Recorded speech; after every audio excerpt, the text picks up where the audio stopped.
When Mitt Romney asked for an apology after the president's campaign team called him perhaps a felon, Democrats' response: stop whining, Governor Romney.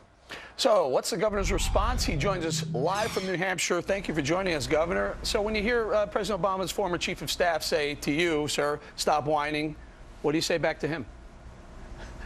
Well, I think when people accuse you of a crime, you have every reason to go after them pretty hard, and I'm going to continue going after him.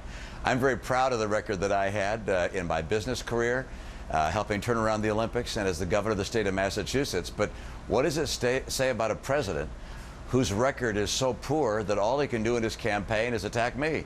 I think it's finally time for us to talk about his record, the kind of failure he's had at being able to create jobs, to get rising incomes again. This is a time when the people of America want to know who can make things better. And the president's policies have made it harder for the American people to find work and to have a brighter future. And that's what this campaign's about. Well, some people find it ironic, Governor, because they accuse the president of apologizing to foreign nations all the time. But he has also said now that he won't apologize to you for apparently calling you a possible felon. He did an interview with a local station in Virginia. Here's what he said: "We will not apologize. Mr. Romney claims he's Mr. Fix-It for the economy because of his business experience. So I think voters entirely legitimately want to know what is exactly his business experience. So, Mr. Fix-It, what would you say back to the president?" You know, I'd say to the president, wouldn't it be interesting, Mr. President, if you spent some time looking at your record? If you spent some time looking at what you've done over the last 3.5 to 4 years? There are 23 million people that are out of work and stopped looking for work.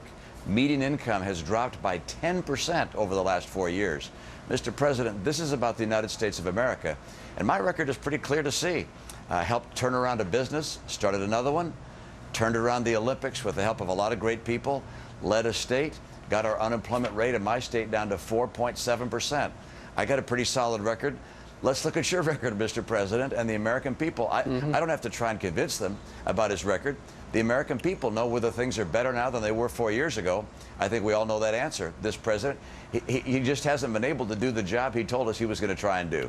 Well, I know you were on, your camp was on the defense toward the end of last week about all the allegations, but now you're on the offensive, and I read in the Washington Post this morning that you want to draw attention to Obama's political payoffs versus the middle-class layoffs, where you say that, you know, if you're a donor to the Obama camp, you're going to do just fine. However, if you're in the middle class, Governor, your camp says, you got to worry about your job.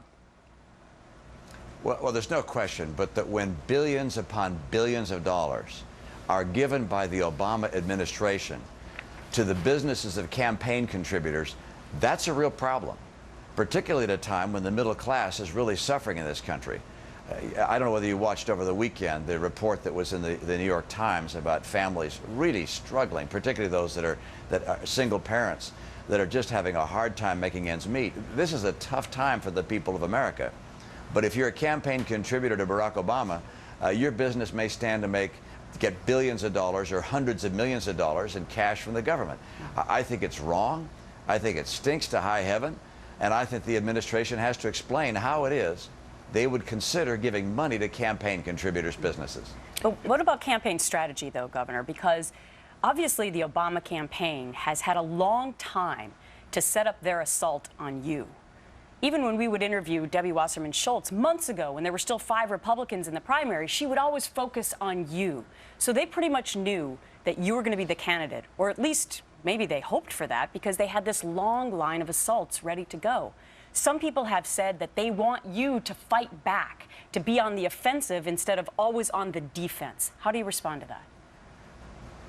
Well, the best offense is to look at the president's record. I mean, I really think the American people are going to tire, and probably have already tired, of all the attacks, and misdirected as they are. One after the other of their attacks has been shown by independent fact checkers to be dishonest and false.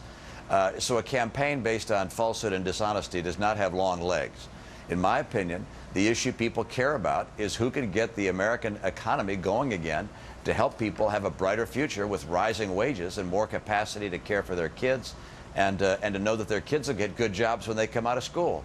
That's what this campaign is about. I've laid out a number of ideas to do that. I have a plan, I call it my jobs recovery plan, to get America working again.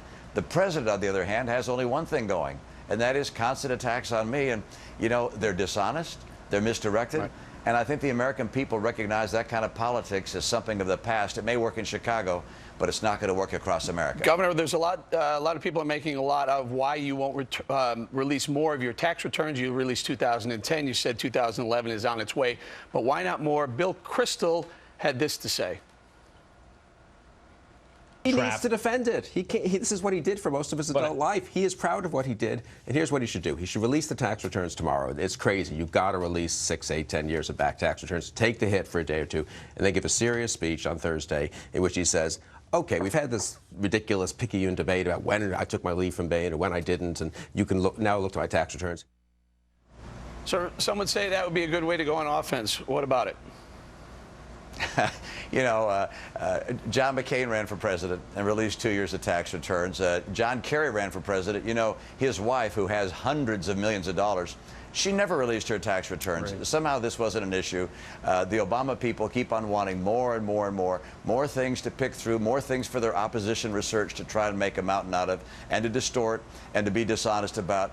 We're going to put out 2 years of tax returns and put out one already as soon as the most recent year is complete.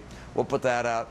It's hundreds of pages of documents, and by the way, none of those tax returns are required by law to be put out. What is required by law, the financial disclosure, has already been made. And let's just stop for a moment. If we want to talk about transparency, the real issue is, why has this president used his presidential power and executive privilege to keep the information about the Fast and Furious program from being explained to the American people? This is not some personal matter. This is the action of his administration. This is an administration which has shown a very serious departure from the transparency which they suggested we'd have, and I think the American people should be calling for that kind of transparency. Governor Mitt Romney today joining us from New Hampshire. Thank you for the 10 minutes with us, sir. We'll be right back. Thank you, Steve.